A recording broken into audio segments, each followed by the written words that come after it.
estou aqui com o Ramsés. Nós estamos hoje na sede da IBM Watson, aqui na Astor Place, em Nova York.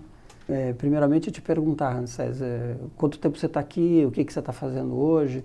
Enfim, dar esse contorno e depois queria que você me dissesse um pouco o que está mudando dentro do negócio IBM. Eu tenho agora, completando 8 anos de companhia. Então, entrei na IBM como estagiário. Eu estou aqui nos Estados Unidos tem 1 ano e meio agora. Um pouquinho mais de um ano e meio. Os 8 anos que eu estou com a companhia, acho que eu entrei numa companhia e estou em outra completamente diferente. A gente vem mudando muito o portfólio, a gente vem mudando muito a forma de atuar e isso está tendo reflexos gigantes na gestão, na forma que a gente faz gestão. E está mudando muito a forma que a gente faz recursos humanos, né? Então, no Brasil, a minha base foi remuneração, então eu sempre trabalhei com remuneração e trabalhei um tempo com planejamento de sucessão de liderança, treinamento de liderança. E minha última posição no Brasil, eu trabalhava como um business partner para a nossa área de Watson no Brasil, que estava começando. Eu vim para cá para um projeto que está bem relacionado a essa mudança que a IBM está tendo em relação a um posicionamento de mercado e a transformações de soluções. Então eu vim para um projeto que era para redesenhar a nossa carreira a gente chama Offering Manager, que é o gerente de produto, aquele responsável por identificar um problema no mercado onde a IBM consiga atuar e desenvolver a solução para resolver aquele problema. A gente quis mudar essa carreira, né? A gente chamava de Product Manager no passado, hoje a gente chama de Offering Manager e não só o nome mudou, mas toda a forma de trabalhar, processos, nível de autoridade, ferramentas, mudou. E vem mudando para a gente poder trazer uma visão com um foco maior no mercado, maior no que o mercado precisa e garantir que a IBM se posicione de uma maneira a atuar de maneira diferenciada. Porque hoje a gente tem uma tecnologia que a gente sabe que pode fazer muita coisa, a gente quer garantir que essa tecnologia faça o que é mais essencial para os nossos clientes. Como acontece essa mudança? Em que momento que acontece essa mudança no negócio da IBM? Essa mudança acontece no negócio da IBM quando o time de pesquisa aparece com essa tecnologia que a gente se viu com uma tecnologia na mão e falou, isso vai mudar o mundo. Então quando computação cognitiva surgiu, ela surgiu baseada em alguns elementos de mercado. Então ela surgiu numa época onde você tem um volume de informação no mundo explodindo. E aí você vem com uma ferramenta ou com um conceito de inteligência artificial, de computação cognitiva, como a gente chama na IBM, que tem o poder de olhar por toda essa base de informação e trazer inteligência, e trazer insights que a gente não conseguia ter acesso antes. Quando isso surgiu na IBM lá atrás, a gente sabia que a gente tinha uma coisa grande na mão, agora o que você faz com isso tem possibilidades infinitas, né? Aí surge essa questão de como é que eu mudo a minha gestão. Então elementos como design thinking, a cultura agile, uma transformação dos gerentes de oferta, uma transformação do meu time de desenvolvimento para olhar mercado, olhar quais são as principais necessidades do mercado, para que a gente possa criar soluções que atinjam aquelas necessidades. Foi aí que acho que foi o principal trigger, principal gatilho da mudança. E como essa mudança aconteceu? Ela, no primeiro momento, ela aconteceu de maneira segmentada, como uma startup, eu coloquei isso isolado para não contaminar a cultura anterior. A gente passou por algumas fases diferentes. No começo, você tinha uma empresa já estabilizada, né, uma companhia estabilizada, com ofertas estabilizadas. E uma cultura muito forte. Então, para a gente poder criar o ambiente adequado para o Watson ter sucesso, a gente precisou, no primeiro momento, separar isso. E a gente criou uma unidade de negócio independente, que para a gente é um marco, né? A IBM não cria unidades de negócio novas de maneira tão comum. Quando a gente cria, porque realmente é alguma coisa grande. E se eu não me engano, 4 anos atrás a gente criou essa primeira unidade separada de Watson. Ela ficou separada por algum tempo, com um poder de uma autonomia maior para decidir sobre processos, sobre formas de trabalhar para a IBM Watson, que hoje se espalhou para a IBM. Então, após esse primeiro período de incubação, onde a gente definiu muito do quais seriam a base, a fundação dessa nova cultura, dessas mudanças que a gente queria drivar, ela passou a ser permeada pela companhia inteira. Então, hoje, não só o Watson está em todas as nossas soluções, como a cultura que começou a ser desenvolvida, né, nessa startup de Watson da IBM, hoje está sendo espalhada pela IBM como um todo e já é muito forte na IBM como um todo. Com algumas bases como Design Thinking, Agile, uma cultura muito focada em colaboração e, ao mesmo tempo, mantendo a essência dos valores que a IBM sempre teve em relação à responsabilidade em contato com os nossos clientes, em relação à inovação. Então, acho que a gente manteve o que a gente acredita que é o essencial. A gente sempre se definiu pelo IBMista, não pelos nossos produtos. A gente continua se definindo pelo IBMista, mas é um IBMista que vem se apresentando em constante transformação. Muitas resistências você acha que vocês viveram nesse período? Acho que toda transformação tem resistência. Então, acho que é uma analogia de burning platform, né? A gente está numa mudança que é uma plataforma, teoricamente uma plataforma pegando fogo. E aí o cara tinha duas decisões: ou ele ficava na plataforma e ele sabia que ele ia morrer queimado, ou ele pulava da plataforma de uma altura alta, ia cair na água e talvez sobreviveria. E ele pulou, caiu na água de uma forma e sobreviveu. Acho que a gente passou por um momento semelhante. Então, se a gente mantesse a mesma estrutura, a mesma gestão, a mesma forma de pensar, a gente ia morrer. A IBM precisava mudar. Então, muitos tiveram essa coragem de pular, de passar por esse desafio. E não é fácil, mudar não é fácil. Mas tem sido uma jornada sensacional, a gente vem aprendendo muita coisa. E se tem uma coisa que eu acho que é comum entre IBMista é paixão por essa companhia. Não é a primeira vez que a gente muda, né? Se você olha o que aconteceu na década de 90, a IBM passou por um momento muito semelhante, onde ela precisou mudar toda a sua gestão. Então, essa questão de mudança, essa questão de burning platform e não estar confortável com o que a gente está hoje, e mudar constantemente, está no nosso DNA. Então, mudamos muito, continuamos mudando. Resistência sempre existe, mas uma das nossas características como companhia é essa capacidade de se transformar. Que práticas você percebe em recursos humanos que sustentaram essa nova cultura?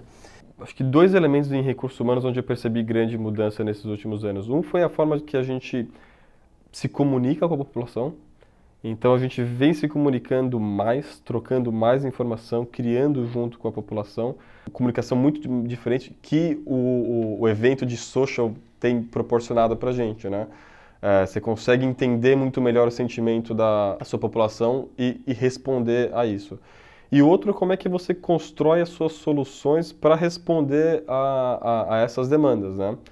Muitas das soluções de recursos humanos, elas começaram a ser afetadas pela tecnologia em si. Então, o Watson e computação cognitiva passando a fazer parte das nossas soluções e a interação com os funcionários. Um dos exemplos de como a gente foi para a população, conversou e mudou nossas ferramentas está em relação à avaliação de performance, por exemplo. Então, na avaliação de performance, a gente costumava ter um processo que era um processo mais antigo, que estava na IBM, fazia parte da cultura há muito tempo, e era o processo mais odiado dentro da IBM, né? E foi uma tendência no mercado, né? Muitas empresas passaram por isso nos últimos 2 anos. E a gente sabia que a gente precisava atualizar a nossa ferramenta de avaliação de performance, mas a gente não queria fazer isso só com bases externas e referências de mercado. A gente queria saber o que a nossa população queria saber. Então a gente abriu uma conversa com nossos funcionários a nível global, uma conversa que teve aí milhares de interações, onde a gente abriu o design do programa para os funcionários. Vamos mudar o processo de avaliação de performance e a gente quer escutar quais são os problemas que vocês veem hoje e o que vocês querem num modelo de avaliação de performance que realmente funcione.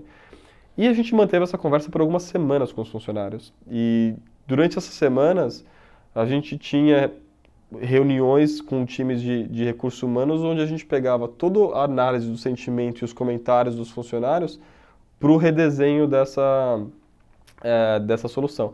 E foi um processo muito legal. Foi a primeira vez que eu vi a gente redesenhando uma solução a partir da percepção das pessoas. E aí a gente trouxe um novo modelo que teve uma sensação muito mais rápida, porque foi um modelo criado pelos funcionários para os funcionários, né? E um dos elementos que surgiu nessa conversa com os funcionários era a necessidade de ter uma cultura mais ágil, de ter uma cultura de colaboração mais forte, muito focada em feedback. E desde então, muitas das nossas ações vêm sendo como a gente cria um ambiente que favoreça uma troca maior, um ambiente onde você não tem uma relação de medo de receber e dar feedback de uma maneira muito mais rápida. E é nisso que a gente vem focando. Esse programa novo, ele já está há quanto tempo? Esse programa novo, ele está há 1 ano. A gente implementou ele no passado. Esse ano foi a primeira avaliação formal dentro do programa novo. E outra coisa que vem sendo muito legal era, em geral, você criava programa de recursos humanos e aplicava, e aquilo era como sempre fizemos, né? Essas são as regras do programa. Hoje a gente vem trabalhando o programa como uma solução. Então, a gente tem um mercado, que são nossos funcionários, a gente tem a solução, que é nosso programa de avaliação de performance, e hoje não só a conversa com os funcionários se mantém na criação do programa, mas a gente tem constantes interações com o que vem acontecendo em relação ao programa, como isso está agregando valor ou não, e o que a gente precisa mudar para fazer com que ele seja mais efetivo. Então está sendo aí um processo de aprendizado constante e uma forma de fazer recursos humanos que é bastante diferente do que a gente fazia no passado. Um recurso humanos que é muito mais focado na experiência do funcionário, é muito mais focado no valor que a solução está entregando do que na solução em si, que é um recurso humanos que tem que usar dados, que tem que saber ser um cientista de dados e procurar esses padrões para entender o sentimento da população e que reaja rápido para poder fazer essas mudanças em tempo real. Que resistência você percebe que aconteceu e que facilidades isso aconteceu dessa mudança nessa relação? Do ponto de vista de liderança, trabalhar num ambiente onde feedback é claro e transparência é grande faz com que você tenha que tomar ação. Você não consegue se esconder atrás de uma ação. Então, quando você tem um problema identificado, é claro para todos que o problema está na mesa e da forma que você se posiciona em relação a esse problema fala muito sobre como você quer agir como empresa. Eu vou te dar um exemplo do que aconteceu com uma das nossas políticas de reembolso. A gente tinha um funcionário na Itália que pediu um reembolso de um Uber, são uns 2 anos atrás, e ele teve o reembolso negado porque o Uber não estava na lista, por uma regra de procurement, não estava na lista de fornecedores que seguiam certos padrões de segurança que a IBM achava necessário para serviços de motorista na época. E o funcionário achou aquilo um absurdo e postou isso na nossa rede social interna, e isso começou a ter algum número de interações de outras pessoas que concordavam. E num período muito pequeno de tempo, aquilo teve milhares de impressões online. E isso trouxe uma bandeira para a gente falando tem algumas interações acontecendo na sua rede social interna, o sentimento que é apresentado nos comentários é mais ou menos esse, de indignação, de questionamento. você talvez deva olhar um pouco para o que está acontecendo ali. E aí isso foi para nossa mesa, para nossa CHRO global, olhou para aquela situação e falou assim, realmente não faz sentido. Aí você vem no dilema da liderança nesse mundo mais transparente. Ela poderia olhar aquele problema e falar assim, as pessoas estão conversando entre si na nossa rede social interna. Por isso que a gente não precisa ter rede social. Fecha tudo que assim a gente não tem esse problema, né? Ou ela pode atuar em relação a escutar o que os funcionários estão falando e agir. E aí foi o que a gente fez. Na época, a Diane Gerson, que é a nossa CHRO global, olhou aquela situação e falou, faz sentido, a gente precisa atualizar essa política. By the way, efetivo imediatamente, a gente mudou essa política e comunicou. Então, assim, num período de 24 horas, você conseguiu escutar o funcionário, entender se aquilo era o problema ou não que deveria ser atacado e comunicar. Nesse caso, foi uma comunicação que tinha uma mensagem positiva. Te escutamos, faz sentido o que você está falando e estamos mudando a política. Foi um case, foi super bem aceito na época. E muitas vezes, o resultado não é o que o funcionário espera. Porque às vezes tem elementos que ele não tem a certa visibilidade para fazer o julgamento daquele item. Mas mesmo assim é positivo, porque aí você consegue ter líderes que conseguem passar mensagens difíceis, pintar, né, mostrar a realidade, pintar um futuro promissor. Então, assim, ajudou muito mais a gente no ponto de vista de como é que a gente discute a nossa estratégia e para onde a gente está indo com os funcionários.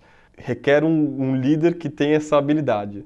Então, o perfil de liderança vem mudando bastante. Um líder que seja muito mais colaborativo. Um líder que consiga consiga criar e extrair o máximo do time, que esteja ali com um cara que tenha um conhecimento profundo na área de atuação, mas que consiga criar muito com o time.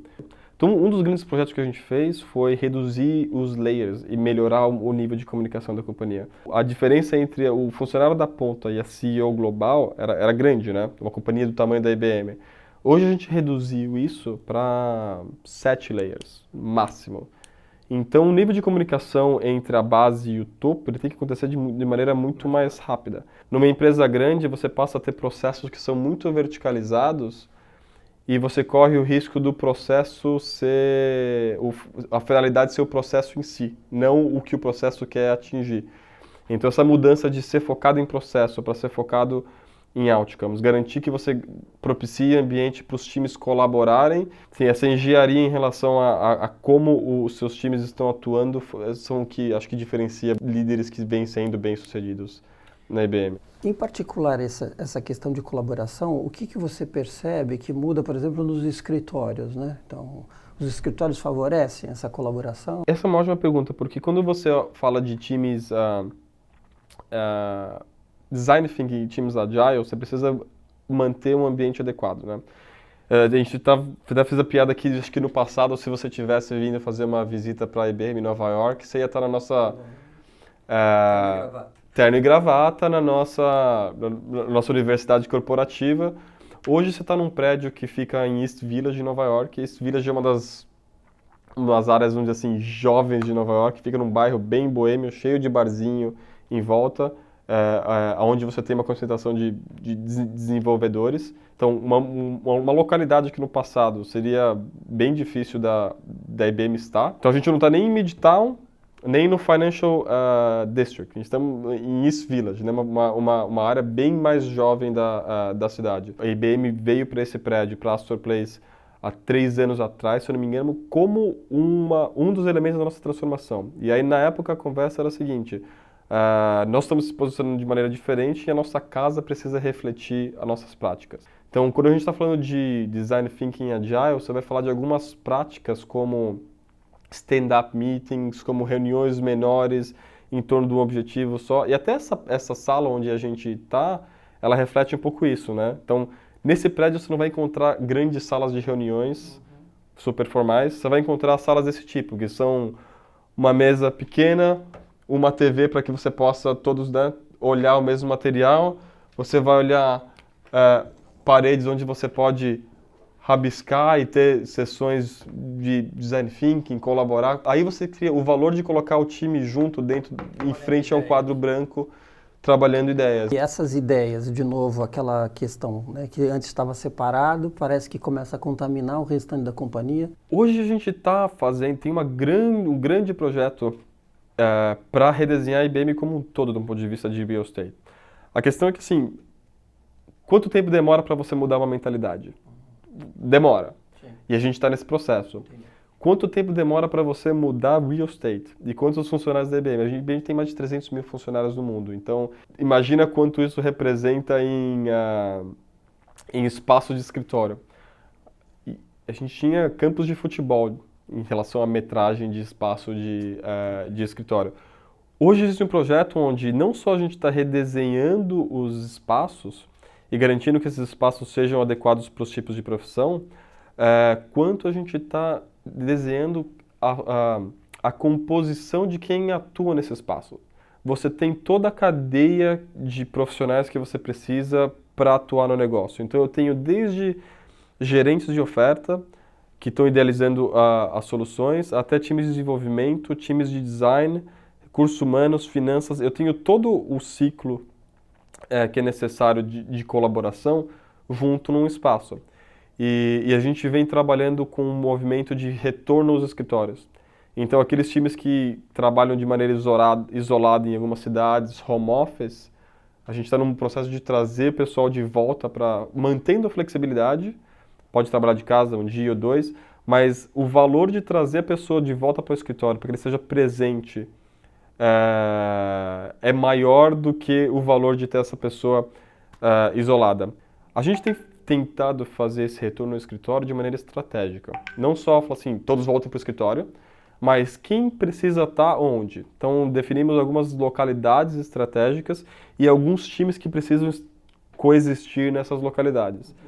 E a gente estava disposto a sofrer algumas consequências ruins desse movimento de volta ao escritório, pelo valor que a colaboração traz. Então, muitos funcionários, e funcionários que a gente não queria perder, não quiseram retornar aos escritórios, ou não quiseram mudar de localidade, por N razões, pessoais ou não. E muitos desses funcionários deixaram a companhia pelo fato de a gente estar fazendo esse retorno ao escritório.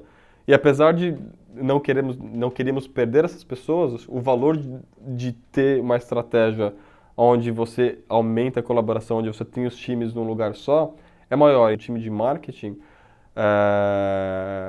o feedback negativo por parte da população foi grande, porque não quiseram retornar aos escritórios, mas quem voltou está sentindo, né, experimentando uma IBM que é uma IBM diferente. E a gente acredita que esse é o valor. A gente se define pelo IBMista e quando acho que a gente traz as pessoas certas juntas, o poder de inovação e de achievement que eles têm juntos é imensurável. Então, é esse o caminho que a gente está trilhando. Como é que você compara, se é que existe uma comparação, das práticas de recursos humanos ou do jeito dos recursos humanos que acontece no Brasil e o que acontece aqui? Tem algumas diferenças, mas eu acho que essas algumas diferenças elas se explicam pelo modelo de gestão da IBM.